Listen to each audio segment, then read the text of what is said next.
গদবাঁধা ছাত্রজীবনের বন্ধ দরজা খুলতে হবে বলে মন্তব্য করেছেন প্রধান উপদেষ্টা ডক্টর মোহাম্মদ ইউনূস।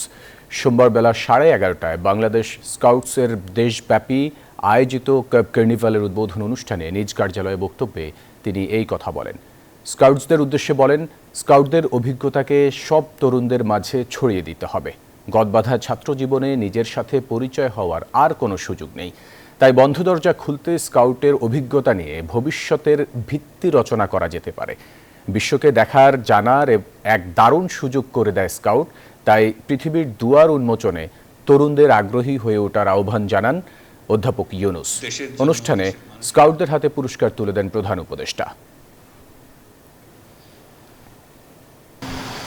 অনেক জিনিস হয়েছে যেগুলো আমরা অন্যের জন্য অপেক্ষা করি নাই বলে আমরা নিজেরাই ব্যবস্থা করে ফেলেছি এবং সেই ব্যবস্থা টিকে গেছে। প্রথম অদ্ভুত মনে হয়েছে সবার কাছে, কিন্তু আমরা টিকিয়ে ফেলেছি। নিজেরা মিলে বড়দের কনভিন্স করে সে পথ বের করে নিয়েছে। বন্ধ দরজার দিকে খালি ইঙ্গিত করে যে আমাদের জন্য দরজা বন্ধ আক্ষেপের মধ্যে থেকে গেলে এটা হবে না। দরজা খুলতে হবে, দরজা তোমাকেই খুলতে হবে।